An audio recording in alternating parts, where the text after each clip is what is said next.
Do you love to travel, explore new places, see new things, discover new witchy shops, and dive into new cultures? Are you a wanderer at heart?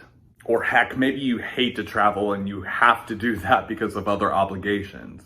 Who am I to glamorize traveling? Although for me, it's super fun to get out of the house, get out of state, out of country, and just go experience life. Well, I've got a few tips and tricks up my sleeve as a traveling practitioner. I want to share a few of those to give you some good ideas to help ease any sort of travel frustrations.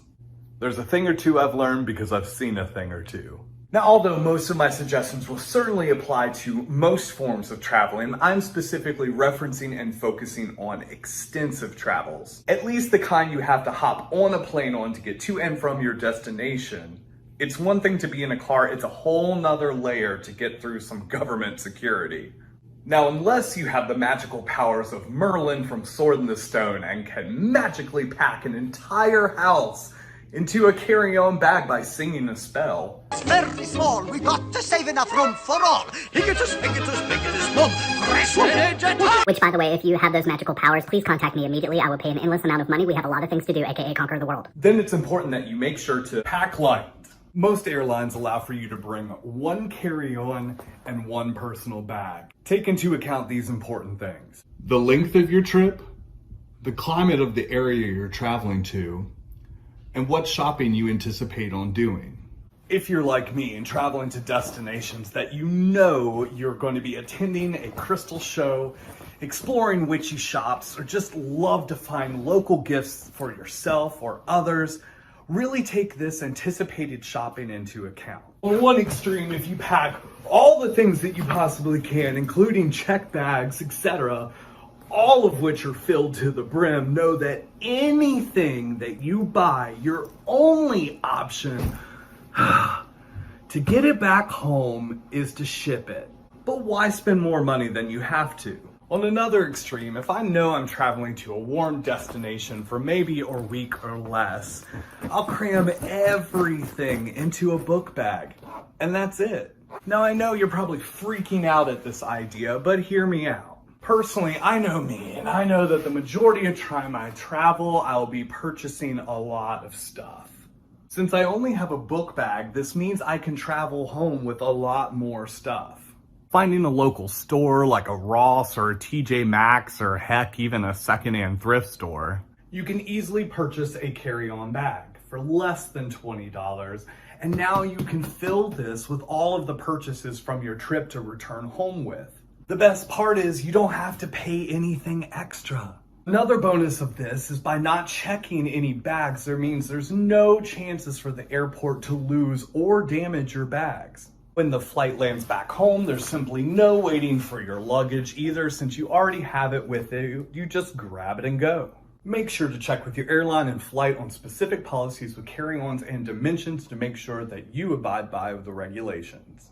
Get to the airport early to allow for extra time. This is just a general rule of thumb when it comes to flying, but it is going to be extra important for you. A flight is not something that you want to miss, because guess what? Now you're trapped in an airport, out a few $100, and then you have to pay for another ticket and then wait for the plane, and then this puts you behind schedule, and it's just a whole mess. And going out on a limb, I would even say that 9.999999999 times out of 10, you're going to be late because of other people. So take this into account and get there extra early. It's better to find a bar or a cafe near your terminal and casually wait versus running a marathon and hoping to catch your flight in time. Being prompt is going to be extra important to you because guess what? You will be searched.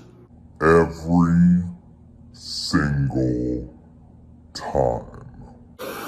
TSA security has this thing with witchy stuff. So when you're coming back home with a carry-on full of crystals, black salt, holy water, Brick dust, voodoo dolls, tarot decks, etc. for some reason, TSA thinks these things are potentially dangerous. Now, I know you're not traveling with anything that's going to harm anybody, unless they cross the line and then you want to hex them or something. But when you're going through the security check and they see these sharp, spiky objects and vials of liquids, they are going to be suspicious and they will search you.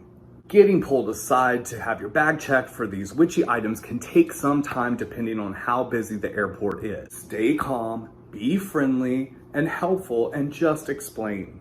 You have nothing to worry about, just let them do their job and you will be on your way. And no need to stress, since you got there early, you will make your flight. Have a travel kit. Personally, I don't typically recommend this, but if you must bring any of your tools with you, then prepare a travel kit or bag. These are certainly more useful for car trips, but keep in mind with TSA security that if you're taking these items with you, be cognizant of the items, and I would suggest only taking what you need. Usually I just bring my ride or die tarot deck with me everywhere I go anyways, but I try to limit it to that. Because even then, for a freaking tarot deck, I've been pulled aside and had my things checked. Travel containers can be as big as suitcases to as small as a little tin container. Tailor your travel kit to your needs. And this last tip is just a personal suggestion that helps me figure out what I'd like to see or do. Take some time to pre-explore your travel destination and discover any of the crystal, witchy, metaphysical shops in the area that you may be traveling to. It's always nice to shop small and support local practitioners in their craft.